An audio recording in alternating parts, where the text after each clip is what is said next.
Welcome to This Week in the PNFL. I'm your host, Mark Hill, and along for the ride is Mitch Grawl and Dean Chambers. How you doing tonight, gentlemen? Very good. All right. You there, Mitch, or did you hide? I'm hiding, man. I'm in the corner. I'm in the fetal position. 2 losses in a row, and I'm 2-4, man. I don't know. I'm cuddling a cabbage patch, right? You cuddling a cabbage patch? I'm not used to this, man. You'll be all right. You'll be all right. So, what is this place? Yeah, welcome to the basement. Welcome to the basement. So we got week 6 in the books. There were some good games out there. And we're going to run through those, and we have a championship game coming up in the PCFL. We're going to dig into that one in the inaugural season. So that's looking good there.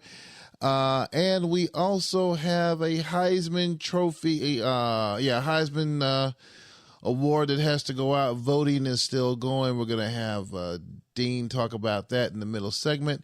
And then we're going to go through our week 7 games. So I will tell you guys, if you don't, if your record ain't looking so great right now, hey, just hang in there. There's been teams that have, had losing records and they can end up squeaking into the playoffs. So all hope is not lost, Mitch. It's not lost. So, all right. So we're going to jump right into this.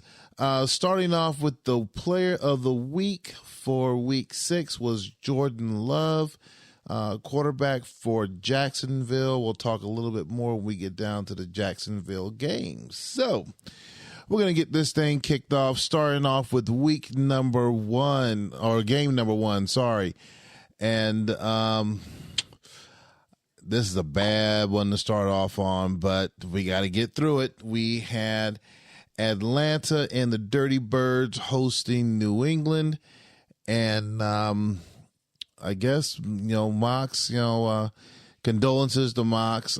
He had, a passing in his family. So, from myself and from the guys, we want to send our condolences out to him and to his family. So, but getting back to the game, he went in to play Atlanta, and he did a number on Atlanta, taking this one 41-16. We're gonna start with Mitch. Yeah. I guess Mox got offended by me calling him Vanderbilt. I don't know. I apologize, Dean. Apparently, he got really upset about that and took it from you. But 500 yards offense, obviously very strong. Atlanta continues to have struggles on the defense side of the ball. I think this one is more kind of, since it's game 1 of this week, it's really kind of going to start a theme that I think we'll see as we go through a lot of the games, is that, a lot of teams are getting a lot of yardage and some points, but not being very efficient. And what I mean is that you look at, New England, 16 of 36, you're like, ugh. But then you look, 370 yards, my goodness gracious, had 3 touchdowns, 75-yard completion. I mean, Atlanta really, they didn't give as many points, but 20 of 42 for 317, 48% complete. It kind of goes to, heck, just, kind of go play like you do on Madden, just call 4 verticals, until you finally just get 1 of 4 of them to hit, and you're in good shape. That's kind of what we're getting to, I guess, when it comes to some of these PRD passes and whatnot. But anyway, just interesting. It's interesting as you kind of look at some of the games this week. But Dean, what do you think about this game? Well, you called New England Vanderbilt, and maybe they still are, but Vanderbilt came to Atlanta last week, and the team they actually played was Kent State. My team is ranked 18th in defense. 18th in defense. Think about that. So, and I think there's only 15 teams, right? No, I'm joking. Wow. That's bad. That's bad. Where's the sound effects? We need to be on Discord. Yeah, I gotta add sound effects on the sound bank, so I gotta do that. Yeah. Next game we have up on our list, we have the New York Jets taking on the Indianapolis Colts. Very good game, very close game.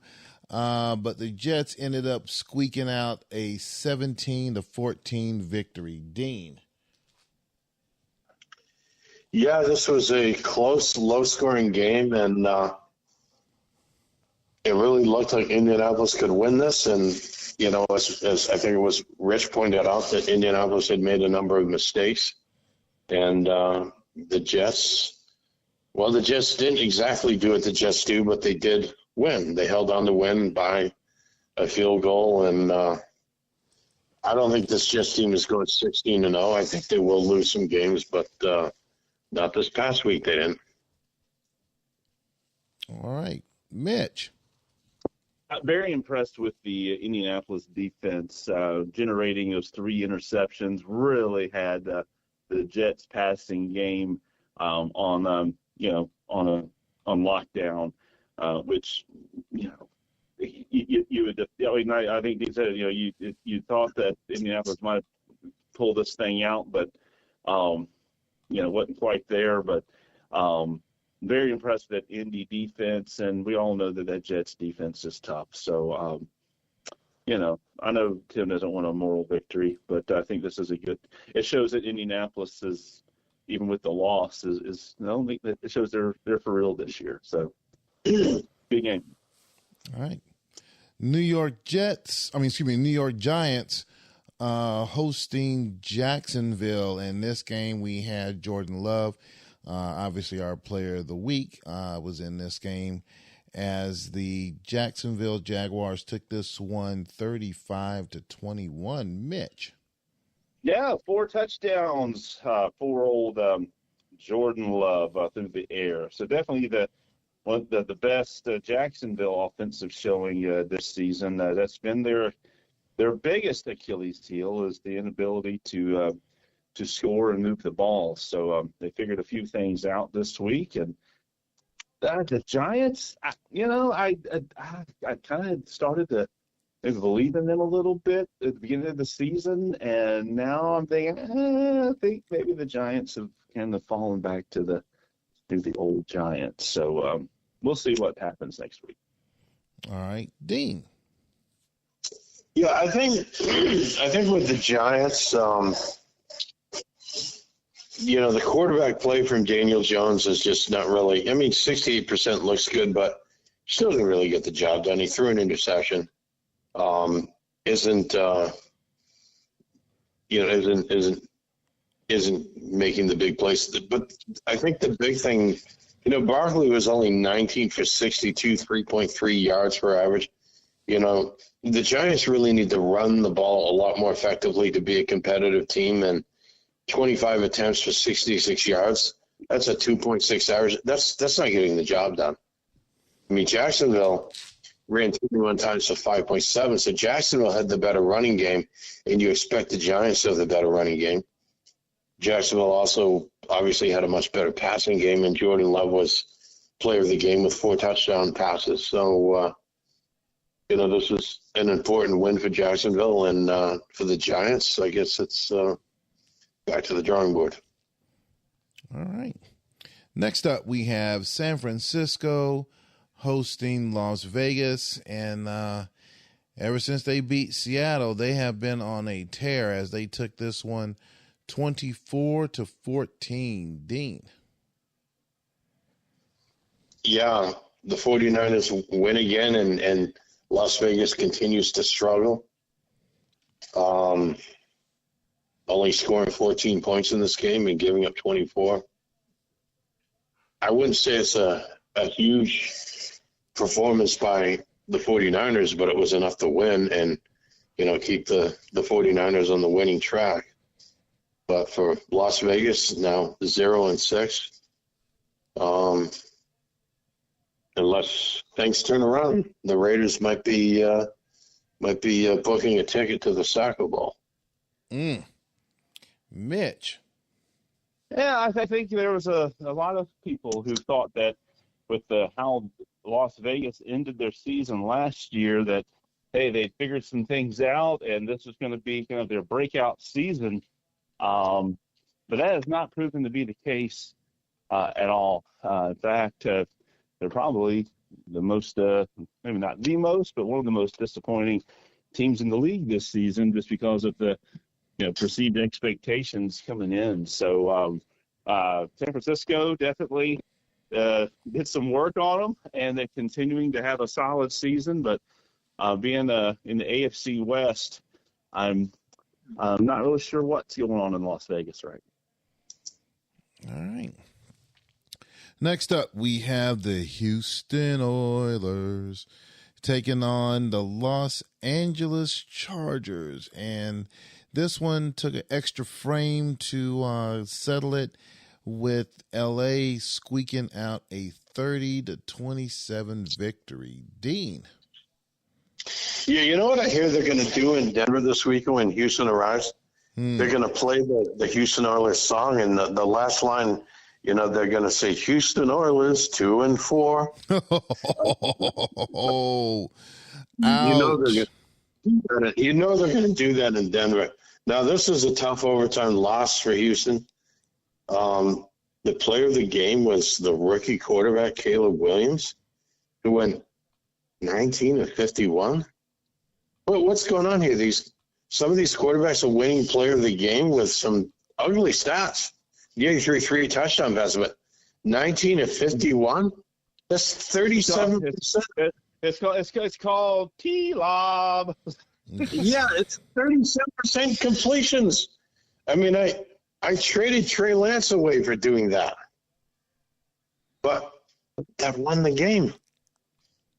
I mean, Baker Mayfield's stats were better except for the interception. He was 28 for 43 for 65% completions.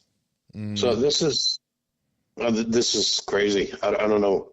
I mean, this is a high-scoring game. It ended up was tied at 27 and went into overtime. And a lot of times anything can happen in overtime, and it's a tough loss to Houston. Tough loss for Houston. I don't know. We're seeing some weird-looking stats this season. Mm-hmm. Mitch, you're up. Overtime, season split with LA. We'll take it. We now move into the easier portion of the schedule where we have to play Denver, I think, twice in the next 3 weeks, and some other team that's a top defensive team, and then some other team that's a top defensive. So the schedule just gets easier for me. So we'll make up these early season losses. Okay. You just get the Broncos locker room material. They're going to put the word "easy" on the board in the locker room. The easy riders. Poking the bear. All right, next game up, we have Pittsburgh Steelers playing the Denver Broncos, actually hosting them out there. And another close game here with Pittsburgh taking this one 17-10. Mitch. Denver has had a nice start to the season, but they've run up against, a little bit different level of competition as well these last couple of weeks. And so Pittsburgh continues to be a tough team to move the ball on and score on. And, tough fought game. Good win for Pittsburgh. I think it now gets them 4-2, which I think puts them in tie with Denver in the division. So, nice job. All right. Dean. Yeah, we're talking about Denver, and they kind of struggled in this game. They only scored – both teams played very well in defense. You'd expect that, but Denver only scored 10 points. And, you look at the stats, they didn't do bad running the ball. Actually, neither team did, but the passing game for Denver was like almost non-existent, 13 of 25, no touchdown passes and interception. That's not a way to win, especially not against Pittsburgh. But, maybe Denver rebounds this weekend. We will see. All right. Washington Redskins hosting the Philadelphia Eagles. I'd say it's a pretty decent high-scoring game, and Washington came up just a bit short as Philadelphia took this one 35-27. Dean. Yeah, make no mistake about it. This is a changing of the guard in the NFC East. I think that Philadelphia may very well dethrone Washington this coming season, and this game might be our first indication of that.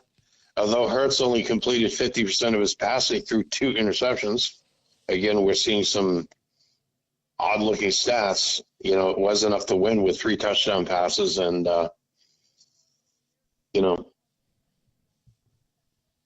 Philadelphia didn't really run the ball very well either, but they found a way to win this game. I mean, statistically, you would think that Washington would be more in this game than losing by 8. But I think, some may say that this Philadelphia team is a bit young and not quite ready to be competitive, but I think we might be seeing otherwise. All right. Mitch. No, I think Philadelphia has found their one PPP that works, and they keep putting it out there that keeps working. So nice job, James. All right. Next one up, we have Minnesota hosting Seattle. Seattle thought they'd have a chance at a rebound. I know that the spread was pretty big, but this wasn't meant to be as Minnesota took this one 24-13. Mitch. Yeah, that's South alert here too. Minnesota Vikings win. That's all you need to know. No, after a interesting game the previous week, Minnesota does come back, rebounds, and continues their purple haze over the league. Okay. Dean. I'm seeing that both the quarterbacks completed exactly 50% of their passes here. That's kind of a running theme. Our quarterbacks seem to be not capable of doing anything better than 50% at that. Mm-hmm. But, Minnesota did have an edge here. They played a bit better defense against Seattle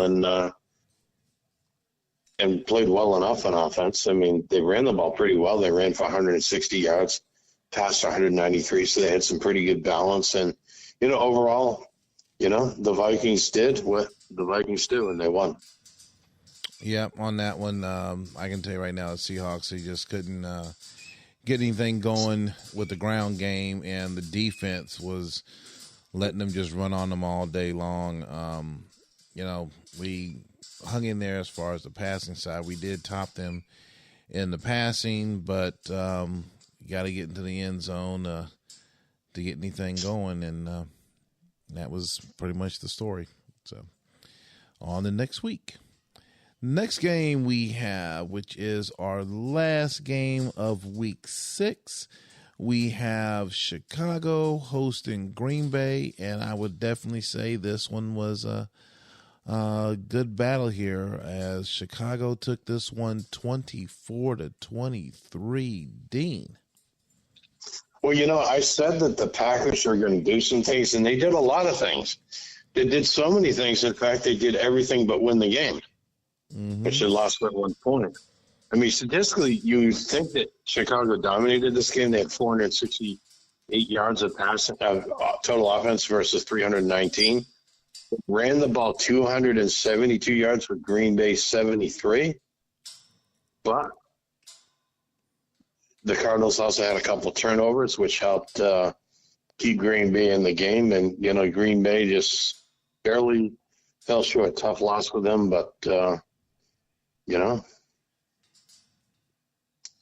Yep. Maybe they'll do better next week. Mitch. Yeah, it looked like Green Bay may have had a chance to pull this thing out, but not quite. But it was entertaining, and so nice job, Shuggy, for at least making all those losses look entertaining. All right. So that wrapped up our week 6 games. We're going to pivot over to the PCFL. They've gone through their regular season. They've gone through their wild card games. They've gone through the different division games, and we are now down to the inaugural PCFL National Championship game. But before we announce those two teams, we're going to go through the semifinal games, and we're going to get Dean's commentary on it. The first game that we had was Texas hosting LSU. Pretty close stats overall for total yardage. LSU really didn't do that much on the ground, while Texas did. Texas was pretty decent in the air, but LSU did much better. But at the end, Texas took this one 32-20. Dean. Yeah, Texas jumped out to an early lead in this game and kind of held on to it, but LSU was competitive, but Texas had a better, more balanced offense. They ran for 235 yards, had 162 yards in passing. Not a whole lot, but surprisingly for them, only 9 out of 12 completions, so the LSU pass defense was pretty good. But, Texas did hold on to win, and, this is it's a reasonable score, competitive 32-20. We're not seeing 77-0 scores in the PCFL. And I think as coaches are figuring out the differences in the ratings and what plays work and don't work, I think we're seeing some of the teams get a bit better in playing defense in the PCFL. And, in this case, I think you see that. So, but Texas advances to the big game this coming weekend against the winner of our other semifinal game from last week. Yep. And moving into the other game, the other semifinal game, you had Washington hosting Colorado. On this one, it looked like Washington was just going to walk all over Colorado. They took an early lead. I think going to halftime was 21-7, I believe, going into halftime. But then in the second half, with an issue with the PPP they had for their offensive side, and Colorado coming to fight back. Basically, they had to try to hold on, and it could have gone Colorado's way, but in the end, Washington held on to a 31-25 victory. Dean. Yeah, in this game, Washington jumped out to a pretty solid lead at the beginning. I'm not sure quite what was going on with Colorado in the first half of the game, but Washington jumped out to a lead, and then in the second half, hung on to that lead and scored just enough to, I believe, scored another 10 points in the second half, and Colorado staged a comeback, kind of like you see sometimes the real-life Colorado team does, but Washington held on to win, and it kind of mirrors what Washington did in real-life football last year, which was to make it to the championship game and play against Michigan, although here Washington makes it to the big game and will be playing Texas. Yeah, so definitely one thing Washington's going to have to do is fix their PPP in the second half, because in the second half, for some unknown reason, they were taking, I think, between the 35s, first down was taking a knee, and then they would have second, third, and fourth down, but somehow they were still able to churn out some first downs with this setup there. So it was kind of an interesting look at that game. Like, they were wanting to play Canadian football. So, but in the end, they held on. So our big game for our inaugural championship game, you have Washington going in to play Texas. So it definitely should be a very interesting game coming up next week. I wish you could have a way to get stats on that or see what the spread would be on that. But I think it's going to be a definitely good game. I believe I don't know if it shows who's going to be the home team. I believe you look at the rankings. I believe it's going to be Texas as well, the league finals.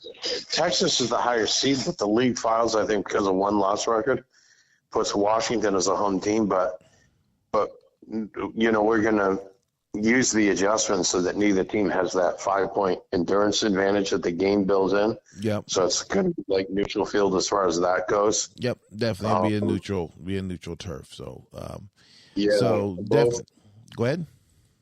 Yeah, both coaches will definitely want to make sure their profiles are in good order, and as you mentioned, and you're playing against a coach who has generally been very good at creating good profiles. So this will be, but it will be a challenge for both of you because it is a big game, and your rosters are fairly evenly matched, and it's as far as the home field that the game builds into the game, it's neutral field basically. And, may the best team win. All right. One last item that we have with the PCFL, there was a tie in the initial voting for the Heisman Award. So voting is still open until Wednesday. And you have the two guys that are going is, let's see here, halfback from Arkansas, Rashard, Dubian, and from Tennessee, you have Nico. You want to pronounce his last name, Dean? It's Iamaleava. There you go, because I wouldn't have gotten that. Tricky with the spelling. Yes. So for those coaches that are in the PCFL, definitely go ahead and vote. I see we only have 6 votes in so far. If any of the coaches in the PNFL has been keeping up with the PCFL, go take a look at the page, look at the stats of the two players, and go ahead and get the voting in. Voting will be open until, midnight on Wednesday, Dean? Midnight Eastern time. You're going to close it? Yeah, I think it might be open at 2 more days because I think I set it for 4 days when I did it. I would just urge everyone to go to the PCFL forum ASAP and cast their vote. All right. Because there's only 5 votes cast right now out of. There's 6 there right now. Oh, there's 6 now, so someone voted. Yeah, but yep. Definitely, if you haven't voted, do cast your vote, and that will determine the winner and decide which of those two. The stats are posted in the original.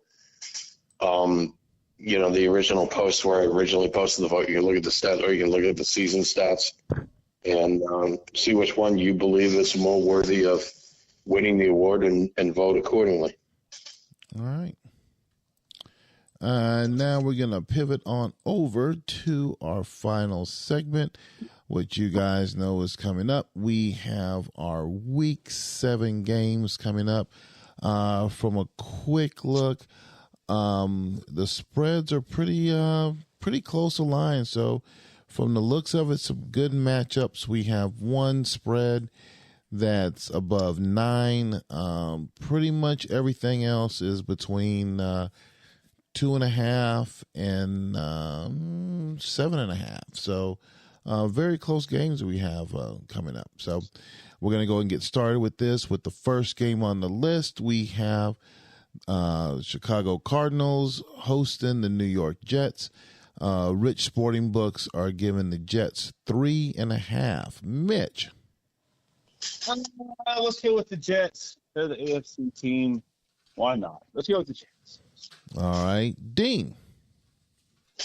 Oh, I think this is totally a revenge game. And even though Justin has his PCFL championship game to coach this weekend, I think he's going to put his chips on this game as well, and probably will spend more time working on both his sets of PPPs this week than ever. I mean, he might even be pulling an all-nighter a couple of these nights. Mm-hmm. Cardinals are going to win this game. He's going to pull out all the stops and make it happen. All right. Chicago wins. I'll keep it simple. Jets. Let the Jets do what the Jets do. Drinking game. Next game up, we have the Indianapolis Colts taking on Mox and his Patriots.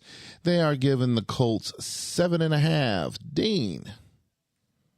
Yeah, the Patriots are playing someone this week who plays good defense, and that's going to be the difference in home field, and the Colts will win and cover. All right, Mitch. Yeah, I agree. I think it's going to be the Colts and that defense will hold it down. All right, I will concur with that one. We'll definitely go with the Colts on this one as well. Next game up, we have, I think this is going to be a good matchup. We have the Denver Broncos taking on the Houston Oilers. They're giving the Broncos, though, 6.5. Dean. Yeah, this is, the Broncos lost last week, so, you don't want to play the Broncos after they lose a game. I think they'll win and cover at home.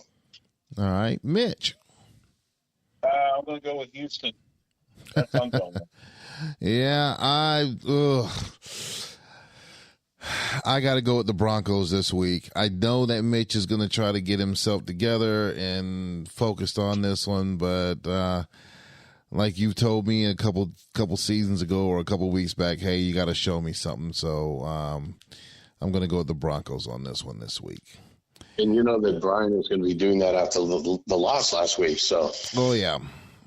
It'll be an interesting to watch on Discord on Friday night, no doubt. Yep. Next game up, we have Washington Redskins hosting the Pittsburgh Steelers. This one is the tightest one I've seen outside of being a pick'em game. They are giving the Steelers 2.5. Mitch. I'm going with the Steelers. I think they're the real deal. Their defense is lights out. So take the Steelers and take the and back, let pipe lock. There we go. All right, Dean. Yeah, this is a battle between the old guard Washington team and the newly competitive the up and coming Pittsburgh team. But I think the visitor wins here. I think the Steelers will win. I will concur with you on that one. I'll go with the Steelers. I like my Steelers. Let's go. Next game up, we have the Green Bay Packers and taking on the New York Giants. This is going to be an interesting one. They are giving Shuggy and the Packers 3.5 on this one. Mitch. I think Shuggy and the Packers will win by more than a touchdown. I'm taking the Packers. Oh, Dean. Yeah, I think Green Bay at home is going to do some things, and I'm so confident that they're going to do some things. I'm going to put a lead pipe lock on it. Packers win at home and cover the spread. Wow. So you guys are not giving the Giants any respect on this one? It's a little bit, but not enough to win. Wow. Now, if Anthony Richardson was playing quarterback, I might at least not put a lead pipe lock on that. But I would have thought one of you guys would have picked Sean and his Giants, but since you didn't, I'm going to pick Sean and the Giants. I think Sean's going to shock you guys this week, and they're going to take this game. So I'm pulling for the Giants for the upset. So. You're not demanding that he show you something? No. I think Sean's gonna pull off an upset here. I really do believe so. Next game up, we have the Chargers hosting the Falcons, and this is the one with the biggest spread of all this week. They are giving the Chargers 9.5. Mitch. Ooh, why not? Take the Chargers. All right. Dean.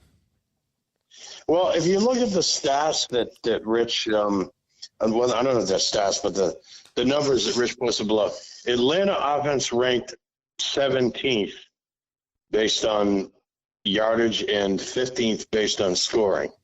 The Atlanta defense is ranked 18th in both. Clearly the worst defense in the league.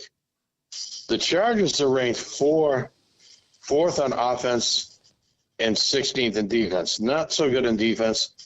And they're scoring 27 points per game, which is second, but they're giving up 25.3, which is a 14th ranked defense. I think the only chance that Atlanta wins this game is if this game turns into a high-scoring shootout where the last team that has the ball and scores wins. But, if I'm Steve, winning this game is easily just play defense, and you can't lose. So that's what we're looking at. We'll see what happens. Okay. Let's see. Chargers. Out of all that, Chargers. Next game up, we have the Philadelphia Eagles. Well, let me back up. Like I said early on, Mitch has always said you got to show me something. So I want to the Giants. Do it now? Unless you're the Giants. Yes, I understand that, but I got to go with the Chargers this week. I'm sorry. I got to go with the Chargers. Moving on. Philadelphia hosting the Vikings. They are giving the Vikings 4.5. Dean. Yeah, I think this is real simple. The Vikings are going to do what the Vikings do, even though they are playing an up-and-coming team in the Eagles. But I think Minnesota will still have an edge here and win a close game. All right. Mitch, what you got? I'm going with the Vikings. Okay. Believe it or not. After much deliberation, I'm going with the Vikings. All right. So you two are, someone's going to have to give me a piece of one of their pom-poms. I'm taking the Vikings on this one as well. And I'm going to put my chips in for my lead pipe lock this week, going with the Vikings. Coming down to our last two games, we have Jacksonville hosting San Francisco. They are giving the 49ers 6.5 on this one. Mitch, what do you got?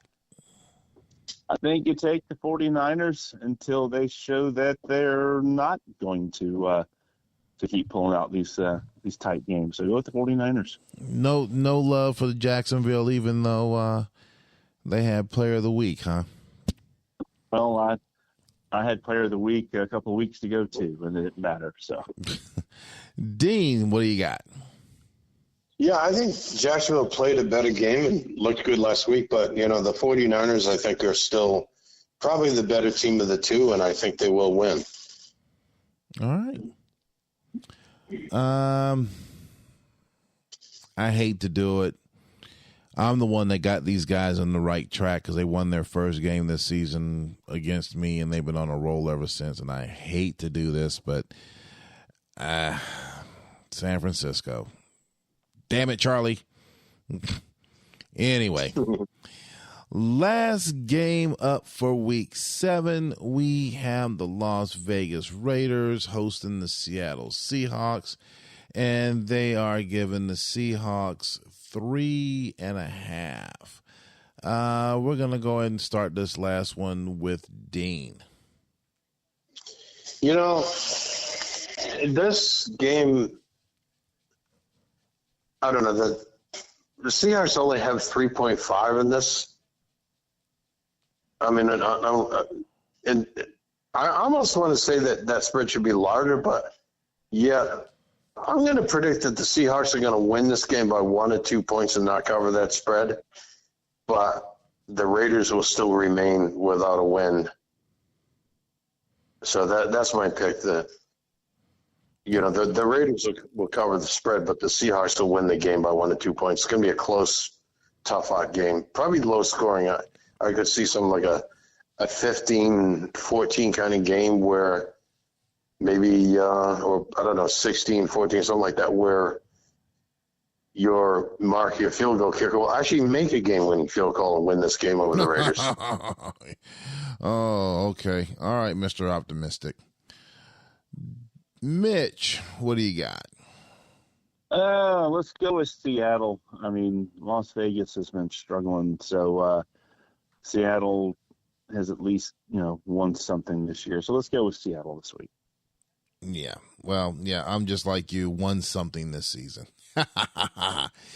So, yeah, we're going to go back to the drawing board again. We've had a couple close victories and one blowout couple close losses and a blowout loss. So, we definitely got to kind of right the ship a little bit, and hopefully this will get us back on track. So, go Hawks.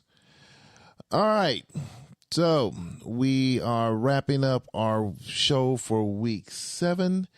Definitely some very good games that we see here. We just ran through, and we have the very first PCFL National Championship game. I do believe that will lead off the Friday Night Lights. So we'll do that one first. I believe it's going to be around 8 o'clock or 8 o'clock-ish. I'm sure we'll have some updates on that. So definitely, if you haven't checked any of the games out this season, definitely check out the championship game. Want to try and get as many coaches out there as possible. And then from there, we will pivot and go right into the PNFL games. So as we come up to wrap up the show, any final words you have, Dean? Yeah, I just know that I know many times, Mark, you said on the show that misery loves company. I know you've said that many times. It's yes, it does. Misery loves company. And here we sit after 6 weeks of games, and the three of us, 2 of our teams are 2-4, and 1 of our teams is 0-6. That's a combined 4-14 record between our 3 teams. Mm-hmm. So just for what it's worth, just wanted to point that out and just make note of that. Okay. Yes, we will definitely make note of that. Trying to get back on the winning track here. So all 3 of us need to come with a win this week. Start turning this thing around. Mitch, any final words you have before you take us home? Yeah, lots of interesting games this week. I'm sure that Friday Night Lights will have a big crowd. Similar to last week, we'll probably need Dean to help take the controls to at least get things started. But I hope everyone who is able shows up and has a good time. So that being said, Mark, the only thing left to do now is let's get it.